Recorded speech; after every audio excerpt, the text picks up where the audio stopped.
তাহলে আমরা দ্বিতীয় বাক্যে গিয়ে বলছি the book is on the table. তাহলে এই ক্ষেত্রে কিন্তু আমরা কোনো দেয়ারের হেল্প নিইনি, আমরা সরাসরি অন দ্য টেবিল যেটা এখানে বসিয়েছিলাম সেটা এখানে বসিয়েছি। বাট এখানে আমরা এটা বলছি না the book is there on the table, এটা কিন্তু আমরা বলি না।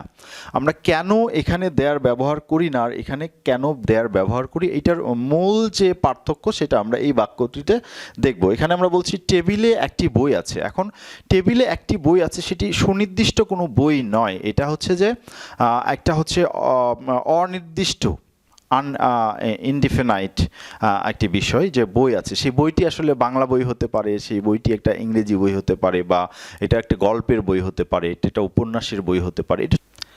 Hey, welcome to this video, and in this video we'll talk about the use of there whenever we create some sentence like সেখানে টেবিলে একটি বই আছে বা বইটি টেবিলে আছে।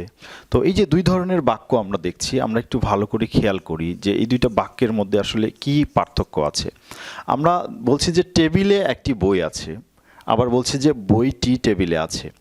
তাহলে এই যে প্রথম বাক্য, এই প্রথম বাক্যের ইংরেজি হচ্ছে there is a book on the table or a book is there on the table, আমরা দুইভাবেই বলতে পারি। বাট দ্বিতীয় বাক্যে আমরা বলছি the book is on the table. তাহলে আমরা একটু লিখি যে প্রথম যদি বাক্য, এটাকে যদি আমরা চিন্তা করি, একটি বই আছে, আমরা এতটুকু যদি চিন্তা করি যে একটি বই আছে, তাহলে আমরা বলবো যে একটি বইয়ের ইংরেজি হচ্ছে এ বুক, বুক, একটি বই। আছে থাকা, এই ধরনের বাক্যে সাধারণত ইজ বিভার্ব ব্যবহার হয়, আমরা সেই বিভার্বের ক্ষেত্রে এখানে ইজ ব্যবহার করতে পারি। সো এ বুক ইজ, একটি বই আছে, আমরা এইরকম বাক্য হয়তো চিন্তা করি। বাট আমরা যখন একটা সেন্টেন্স তৈরি করতে যাই তখন আমরা স্ট্রাকচার দেখি এরকম, যে আমাদের সাবজেক্ট, এর সাথে একটা ভার্ব অ্যান্ড একটা অবজেক্ট থাকে। আমাদের নর্মাল যে সেন্টেন্স অর্থাৎ সিম্পল সেন্টেন্স বলতে আমরা সেই সকল সেন্টেন্স বুঝাচ্ছি যে সকল সেন্টেন্সের মধ্যে কোনো অ্যাকশন ভার্ব থাকে না বা ক্রিয়া থাকে না ডিরেক্ট। অর্থাৎ একটি বই আছে, এখানে কিন্তু ডিরেক্ট কোনো ক্রিয়া নাই। বাট আমি যদি বলি যে আমি পড়ছি, আমি শিখাচ্ছি, তাহলে এখানে কিন্তু একটা ক্রিয়া আছে, পড়া একটা ক্রিয়া, শেখানো একটা ক্রিয়া। বাট আমি যখন বলছি যে একটি বই আছে, এখানে কিন্তু ক্রিয়া নাই, বা আমি ছাত্র, আই এম এ স্টুডেন্ট, এখানে কিন্তু কোনো ক্রিয়া নেই, অ্যাকশন ভার্ব নেই। তাহলে সেই ক্ষেত্রে আমরা সাধারণত বি ভার্ব ব্যবহার করি বা মডাল ভার্ব ব্যবহার করি। তো সেই ধরনের বাক্যের ক্ষেত্রে আমরা এরকম করে স্ট্রাকচার লিখি। যদি আমি বলি যে আমি একজন ছাত্র, তাহলে বলবো আই আম স্টুডেন্ট। আমি এতটুকু বলি না, আমি আই আম দ্বারা পূর্ণ ভাব কিন্তু প্রকাশ পায় না। বাট যখন আমি বলি যে আমি ছাত্র, তখন কিন্তু পূর্ণ ভাব প্রকাশ পায়। তাহলে আমি বলছি আই আম স্টুডেন্ট। তাহলে আমরা এখানে এরকম করে লিখছি যে I then am student, STUDENT, student. তাহলে এটা হচ্ছে আমাদের সাবজেক্ট, এটা হচ্ছে আমাদের ভার্ব, অ্যান্ড এটা হচ্ছে আমাদের অবজেক্ট। তাহলে তিনটি পার্টই আছে একটা সেন্টেন্সের ক্ষেত্রে, সিম্পল সেন্টেন্সের ক্ষেত্রে। বাট যখন আমি এটা বলছি একটি বই আছে, বইটা কোথায় আছে সেটা আমরা পরে বলছি। বাট একটি বই আছে, এটা কিন্তু একটা কমপ্লিট সেন্টেন্স। বাট এই সেন্টেন্সে আমরা আসলে বাক্যটা কিভাবে তৈরি করতে পারি, খেয়াল করি যে একটি বই আছে, এ বুক ইজ, কিন্তু বইটা কোথায় আছে বা এর অবজেক্টটা কি। অর্থাৎ এ বুক যদি আমরা সাবজেক্ট ধরি, তাহলে ইজটা হচ্ছে ভার্ব, বাট অবজেক্টটা কিন্তু নেই। অর্থাৎ একটি বই আছে, এটা কিন্তু একটা কমপ্লিট সেন্টেন্স। বাট একটি বই আছে এর ইংরেজি হচ্ছে এ বুক ইজ। বাট আমাদের ইংরেজি বাক্যের যে structure, subject plus verb plus object, সেই অনুসারে এখানে কিন্তু একটা অবজেক্ট নেই, একটা অবজেক্ট মিসিং। তাহলে সেই ক্ষেত্রে আমরা একটি বই আছে এর ইংরেজি করতে গিয়ে আমরা সাধারণত এখানে একটি অবজেক্ট হিসাবে দেয়ার ব্যবহার করি, যেটি আসলে কোনো অর্থ দেয় না। এটা একটা ফলস অবজেক্ট। সো আমরা বলি এ বুক ইজ দেয়ার, একটি বই আছে। আমরা যদি বলি টেবিলের ওপরে, তাহলে বলবো অন দ্য টেবিল। তাহলে আমরা বললাম a book is there on the table. On the table একটা স্থানকে বোঝাচ্ছে। এখন কেন আমরা এখানে দেয়ার নিলাম? বাট আমরা যদি দ্বিতীয় বাক্য যদি ট্রান্সলেট করি যে বইটি টেবিলে আছে, তাহলে বলবো the book the book is on the table, on the table. তাহলে আমরা দ্বিতীয় বাক্যে গিয়ে বলছি the book is on the table. তাহলে এই ক্ষেত্রে কিন্তু আমরা কোনো দেয়ারের হেল্প নিইনি, আমরা সরাসরি অন দ্য টেবিল যেটা এখানে বসিয়েছিলাম সেটা এখানে বসিয়েছি। বাট এখানে আমরা এটা বলছি না the book is there on the table, এটা কিন্তু আমরা বলি না।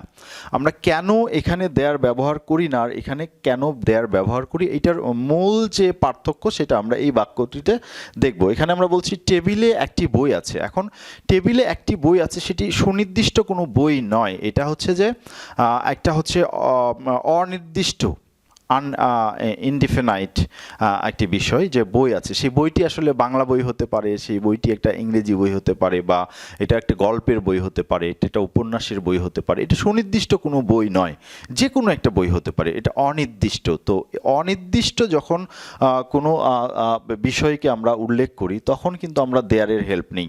বাট যখন আমরা বলছি বইটি, দ্য বুক ইজ, বইটি আছে, the book is on the table, বইটি আছে, যখন বইটি আছে বলি তখন সেটা পূর্ণ বাক্য হয় না, বইটি টেবিলে আছে।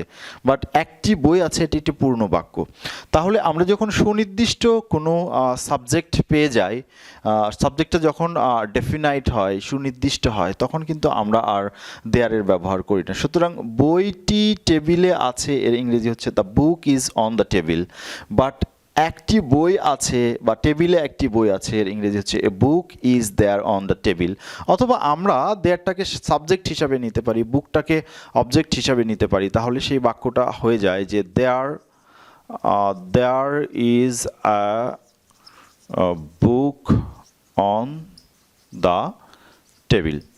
তাহলে সেই ক্ষেত্রে আমরা কিন্তু বলছি there is a book on the table, there is a book on the table. তাহলে এই অনির্দিষ্ট সাবজেক্ট যখন হয়ে যায় বা আমাদের যখন কোনো সাবজেক্ট থাকে না, তখন কিন্তু আমরা একটা ফলস সাবজেক্ট হিসাবে দেয়ার নিয়ে আসি। যেমন এই যে আমরা বলছি দেয়ার ইজ এ বুক, তাহলে এখানে বুকটা কিন্তু অবজেক্ট হিসাবে ব্যবহার হয়েছে।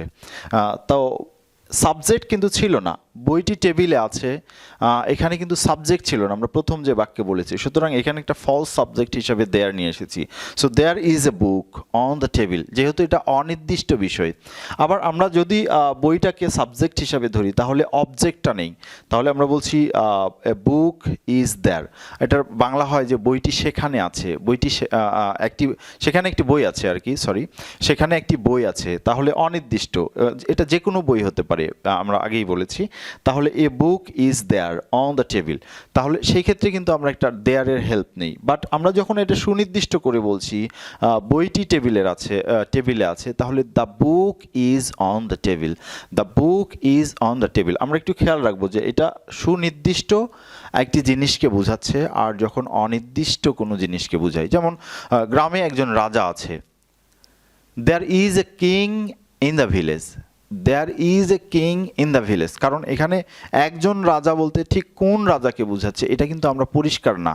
তাহলে আমরা বলবো যে দেয়ার ইজ এ কিং। বা পুকুরে মাছ আছে, দেয়ার আর ফিশেস ইন দ্য পন্ড, ঠিক আছে, বা পুকুরে মাছ আছে, এটা সুনির্দিষ্ট কোনো মাছ নয়। তাহলে সেই ক্ষেত্রে কিন্তু আমরা দেয়ারের ব্যবহার করছি। তাহলে এই গেল আমাদের দেয়ারের ব্যবহার। দেয়ারের ব্যবহার থেকে কিন্তু আমরা আরও অনেক ধরনের বাক্য তৈরি করতে পারি। আমরা এটাকে টেন্স অনুযায়ী চেঞ্জ করতে পারি, অর্থাৎ অতীতকালে নিয়ে যেতে পারি। তাহলে আমরা যদি বলি যে টেবিলে একটি বই ছিল, তাহলে আবারও বইটা অনির্দিষ্ট, তাহলে আমরা বলবো দেয়ার ওয়াজ। আমাদের ভার্বটাকে আমরা চেঞ্জ করে দিব, তাহলে আমরা অতীতকালে চলে গেলাম, অর্থাৎ there was a book on the table or a book was there on the table. আমরা এটা বলতে পারি a book was there on the table, এটাও আমরা বলতে পারি। আবার আমরা এটা বলতে পারি there was a book on the table, যে টেবিলে একটি বই ছিল, এই অর্থে আমরা বুঝাচ্ছি। আর আছে অর্থে তখন আমরা ইজ ব্যবহার করব, there is a book on the table or a book is there on the table. আমরা আগেই বলেছি এই ধরনের বাক্যে আমাদের দেয়ার এবং সাবজেক্ট এটা কিন্তু আমরা এক্সচেঞ্জ করতে পারি, অর্থাৎ সাবজেক্টের জায়গায় দেয়ারও বসাইতে পারি, আবার আমাদের যে বিষয়টি নিয়ে আলোচনা করছে সেটাওকে কিন্তু আমরা সাবজেক্টের জায়গায় বসাইতে পারি। তাহলে সেই ক্ষেত্রে দেয়ারটা অবজেক্ট হিসাবে বসবে। তাহলে দেয়ারটাকে এখানে আমরা সাবজেক্ট হিসাবেও বসাইতে পারি, আবার দেয়ারটাকে আমরা অবজেক্ট হিসাবেও বসাতে পারি। অর্থাৎ আমরা বলতে পারি দেয়ার ইজ এ বুক, একটি বই আছে, অথবা আমরা বলতে পারি এ বুক ইজ দেয়ার, একটি বই আছে। আমরা দুইটাই বলতে পারি, যেহেতু এটি অনির্দিষ্ট। বাট যখন আমরা এটা সুনির্দিষ্ট করে বলছি যে বইটি আছে, দ্য বুক ইজ, বইটি কোনো এক জায়গায় থাকবে, যেহেতু আমরা বইটি আছে দ্বারা পূর্ণ বাক্য বা পূর্ণ অর্থ বুঝি না, তখন আমরা বলছি যে the book is on the table. তখন এখানে সুনির্দিষ্ট একটা সাবজেক্ট হয়ে যায়, তখন আমাদের কিন্তু অবজেক্ট হিসাবে আর দেয়ারের প্রয়োজন হয় না। আমরা এভাবে বুঝতে পারি। আবার যদি আমরা বলি যে এটা ভবিষ্যৎকালে নিয়ে যাব, অর্থাৎ একটি বই থাকবে, টেবিলে একটি বই থাকবে, তাহলে there will be a book on the table, there will be a book on the table. আমরা কিন্তু এভাবে এটা ভবিষ্যৎকালে নিয়ে যেতে পারি। আবার আমরা এটা বলতে পারি a book will be there on the table, এটাও আমরা বলতে পারি। তাহলে দেয়ার will be a book on the table or a book will be there on the table, আমরা দুইটাই বলতে পারি। তাহলে দুইভাবে আমরা কিন্তু সেন্টেন্সটা তৈরি করতে পারি। তাহলে আমরা যেটা দেখলাম যে আমাদের এই যে দেয়ারটা আমরা কখন ব্যবহার করছি, অর্থাৎ যখন একটা বাক্যে সুনির্দিষ্ট কোনো সাবজেক্ট থাকে না, অর্থাৎ সাবজেক্টটাকে নির্দিষ্ট করে বোঝানো হয় না, তখন আমরা সেটাকে বলছি দেয়ার দ্বারা সেই বাক্যটাকে তৈরি করছি বা সেন্টেন্সটাকে তৈরি করছি। বাট যখন সাবজেক্টটা সুনির্দিষ্ট হয়ে যায় তখন আমরা আর দেয়ারের হেল্প নিই না। আবার আমরা বলেছি যে দেয়ার এর ব্যবহার করে আমরা বর্তমান কালের বাক্য তৈরি করতে পারি। আবার আমরা চাইলে কিন্তু ভবিষ্যৎকালের বাক্যও তৈরি করতে পারি। আমরা চাইলে অতীতকালের বাক্যও তৈরি করতে পারি। সেক্ষেত্রে দেয়ারের পরে যে আমাদের বি ভার্ব থাকে, সেই বি ভার্বের আমরা প্রেজেন্ট ফর্ম অথবা পাস্ট ফর্ম অথবা ফিউচার ফর্ম ব্যবহার করে আমরা কিন্তু আমাদের সেন্টেন্স তৈরি করতে পারি। সুতরাং আমরা যদি বলতে চাই যে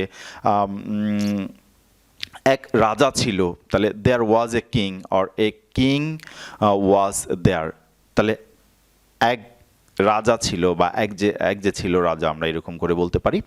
বাট একজন রাজা আছে বা এক রাজা আছে বা এক রাজা আছে, এই ধরনের প্রেজেন্ট ফর্মে যদি আমরা বাক্যটাকে তৈরি করি তাহলে আমরা বলবো দেয়ার ইজ এ কিং। বা আমরা যদি বলি গ্রামে একজন রাজা আছে, তাহলে আমরা বলবো there is a king in the village. বা গ্রামে একটা রাজা ছিল, যদি আমরা অতীতকালে যাই তাহলে আমরা বলবো there was a king in the village.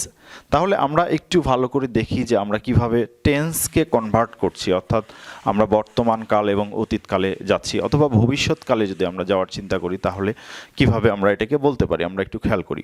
তাহলে আমি বলছি যে গ্রামে একজন রাজা ছিল। আমরা যখন এই ধরনের বাক্য তৈরি করছি যে গ্রামে একজন রাজা ছিল, তো এখানে আমাদের মূল বাক্যটা, এখানে আমাদের সিম্পল যে সেন্টেন্স সেটা এক রাজা ছিল। তাহলে সেক্ষেত্রে আমরা বলবো যে দেয়ার ওয়াজ এ কিং, এক রাজা ছিল। এটা আমরা যদি বলি গ্রামে তাহলে বলবো ইন দ্য ভিলেজ। তাহলে আমরা এখানে আরও যোগ করব যে ইন দ্য ভিলেজ। তাহলে আমাদের অর্থ দাঁড়ালো গ্রামে একটা রাজা ছিল, there was a king in the village. But আমরা যদি বলি গ্রামে একটা রাজা আছে, অর্থাৎ আমরা যদি এটাকে বর্তমান কালে বলি তাহলে আমরা বলবো যে এরকম গ্রামে একজন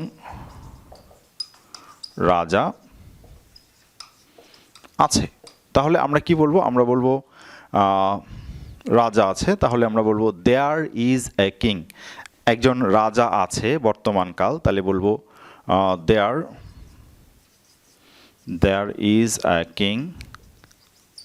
কোথায় আছে, গ্রামে, তাহলে আমরা বলবো in the village, in the village. তাহলে আমরা বলছি যে গ্রামে একজন রাজা আছে। বা এই দুটো সেন্টেন্সকে আমরা বলেছি যে দেয়ার এবং হচ্ছে যে আমার এই যে কিং, এটাকে কিন্তু এক্সচেঞ্জ করতে পারি, অর্থাৎ আমরা একটা আরেক জায়গায় নিয়ে যেতে পারি। তাহলে আমরা যদি বলি গ্রামে একজন রাজা ছিল, এটাকে অন্যভাবে আমরা বলতে পারি a king was there in the village, a king was there in the village, আমরা কিন্তু এটা বলতে পারি। আবার এই যে বাক্য আমরা গ্রামে একজন রাজা আছে, এটাকে আমরা কিন্তু আবার এভাবে বলতে পারি a king is there in the village, a king is there in the village, অথবা আমরা বলতে পারি there is a king in the village, আমরা এটাও বলতে পারি। এখন এটাকে যদি আমরা ভবিষ্যৎকালে নিয়ে যাই তাহলে বাক্যটা এরকম দাঁড়ায় যে গ্রামে একজন রাজা থাকবে,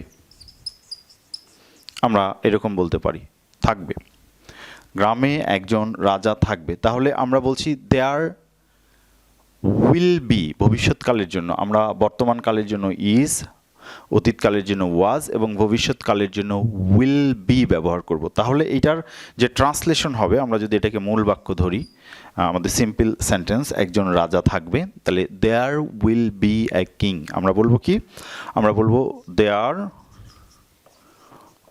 উইল বি এ কিং। কোথায় থাকবে আমরা যদি সেটা বলতে চাই তাহলে বলবো ইন দ্য ভিলেজ, গ্রামে। তাহলে এখানে আমরা ইন দ্য ভিলেজ বসায় দিব, ইন দ্য ভিলেজ কিন্তু আমরা এখানে শেষে বসায় দিব। অথবা এটাকে আমরা অন্যভাবে বলতে পারি, যেটা আমরা আগেও বলেছি যে আমরা এ কিংকে সামনে নিয়ে আসবো, তাহলে a king will be there in the village, আমরা এটাও কিন্তু বলতে পারি। তাহলে এইভাবে কিন্তু আমাদের এই ধরনের অনির্দিষ্ট সাবজেক্ট যখন আমাদের একটা সেন্টেন্স তৈরি করে অনির্দিষ্ট সাবজেক্ট দ্বারা, তখন কিন্তু আমরা দেয়ারের মাধ্যমে আমাদের বাক্যটা তৈরি করতে পারি। তো এই গেল আমাদের সাধারণ ব্যবহার। আমরা পরের সেন্টেন্সটিকে বা পরের ভিডিওটিতে আমরা দেখব যে কিভাবে এই সেন্টেন্সগুলো দ্বারা আমরা অনেক ধরনের অর্থ তৈরি করতে পারি। অর্থাৎ থাকা উচিত, সেখানে অবশ্যই থাকবে, বা সেখানে থাকতেও পারে, বা থাকা উচিত ছিল, বা সেখানে হয়তো থাকতে পারতো। এই ধরনের যে সেন্টেন্সগুলো আছে সেগুলো কিন্তু আবার ঠিক এইভাবেই আমরা তৈরি করি দেয়ার ব্যবহার করে। সো পরের সেই ভিডিওতে আমরা এই জিনিসটা দেখানোর চেষ্টা করব, বা এই স্ট্রাকচারটা দেখানোর চেষ্টা করব যে কিভাবে আমরা সেই ধরনের সেন্টেন্সগুলো তৈরি করব। সেক্ষেত্রে আমরা আমাদের এই যে সিম্পল বি ভার্বের সাথে হয়তো আমরা মডালের ব্যবহার করব, অর্থাৎ মডালের ব্যবহার করে আমরা আরও নতুন নতুন বাক্য তৈরি করব যেখানে আমাদের দেয়ারের ব্যবহার থাকবে। অর্থাৎ আমাদের যে ইন্ট্রোডাক্টরি দেয়ার, যে দেয়ারের আসলে ডিরেক্ট কোনো অর্থ হয় না বা কোনো অর্থ প্রদর্শন করে না, সেই ধরনের দেয়ারগুলোকে আমরা বলছি ইন্ট্রোডাক্টরি দেয়ার। আর এই দেয়ার দিয়ে আমরা বিভিন্ন ধরনের বাক্য তৈরি করব। তো আজকের এই ভিডিওতে এই পর্যন্ত। আমাদের এই যে বিষয়টা, এই বিষয়টা আমরা কিন্তু নতুন নতুন বাক্য ব্যবহার করে আমাদের এই দেয়ারের ব্যবহার প্র্যাকটিস করব। আদারওয়াইজ কিন্তু আমরা এটাকে স্পোকেনের ক্ষেত্রে ব্যবহার করতে পারবো না। So in case of স্পোকিং we have to use the same thing several times so that we can be fluent, or we can be natural to express ourselves with that same thing, or by the use of or for the use of there, or in case of using of there. So we must have practice. We must have practice of that things we want to throw in case of communication, in case of spoken. So we should do that. Thank you all.